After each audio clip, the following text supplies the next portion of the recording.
Well, greetings and salutations, test takers. This is a Series 7 guru coming to you from my off-grid studio, getting my kicks on Route 66 with an explication request. If you have an explication request, you can send it to explication request at guruexamprep.com. Here is the request. A customer shorts 10 ABC 50 calls at 2.5 and shorts 10 ABC 50 puts at 3.5. The first thing I would do before I do anything is identify this option position, right? If you can't identify an option position, you're kind of already starting in a world of hurt. So before I do anything, I say, okay, what am I looking at? I'm looking at a short straddle. A straddle is when you're long two different type of contracts. Your types of contracts are calls and puts, or short two different type of contracts, right? So same action, buy, or sell, different type of options. So, same action, different option contracts. So this is a straddle. So 4 test questions about a straddle. This is one of them. Can you identify it? Even if that wasn't a test question, I just told you it is. But even if it wasn't, if you can't identify it, you don't know how to proceed, right? So the second test question is, can you calculate the break-evens? Once you've determined that this is a straddle, you should say, okay, what are my break-evens here? It's the only option strategy on Series 7 with 2 break-evens. I have my upside break-even and my downside break-even. I brought in 2.5 for the call, 3.5 for the put, so I brought in a total of 6. So my upside break-even is 56. My downside break-even is 54. I'll show that to you at length in a little bit. The 4th test question about a straddle is, where is it profitable? We have a great memory aid device here for straddles called short inside, long outside.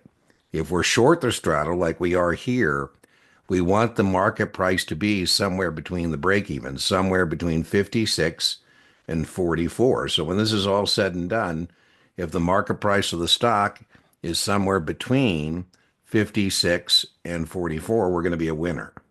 The 4th test question is, when do you use a straddle?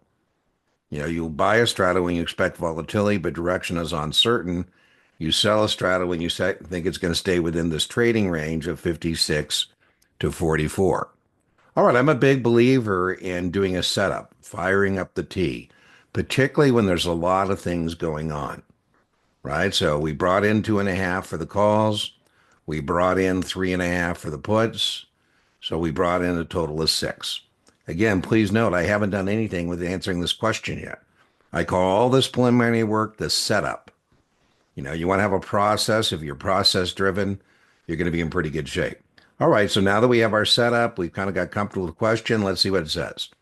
The stock declines to 40.50 and the customer's exercised on the put. Well, if you can get good at contract specifications, what I mean by that is you're not fumbling around, that a short put is an obligation to buy the stock at the strike price, and you can track money, you're in pretty good shape. So it says we got exercised on the put. That means we're going to buy the stock at 50, right? And it tells us the call expires. The customer sells the stock several weeks later at 45. Now, I think that's the tricky part, and this might have been what jammed up this student, this test taker, right? The 40/50 really doesn't have anything to do with it. What matters is when it's all said and done. So here several weeks later, we sell at 45. Boom. So now we got to decide if we're happy or sad. What is the gain or the loss? So we simply net that. We say, okay, well, we're at a total of 50. We brought in 51. So I think we're happy. We made a point. Now remember, we made a point here on 10 contracts, each governing 100 shares. So the answer to this question is that we have a gain of $1,000. Some people are visual, so here's a visual representation of that. There's the market price of ABC. There's our strike price of 50. That's why it's called a straddle, because we're straddling the strike price. And we have our upside break even of 56, our downside break even of 44. And then when it's all said and done, there was a lot of verbiage here, a lot of phraseology. But when it was all said and done, the stock was 45. And that is indeed 1 point inside of the break even. Short inside, long outside. Okay, well, I hope that was helpful. Remember, inch by inch, your exam is a cinch, yard by yard. Your exam is hard, and I will see you for the next explication request.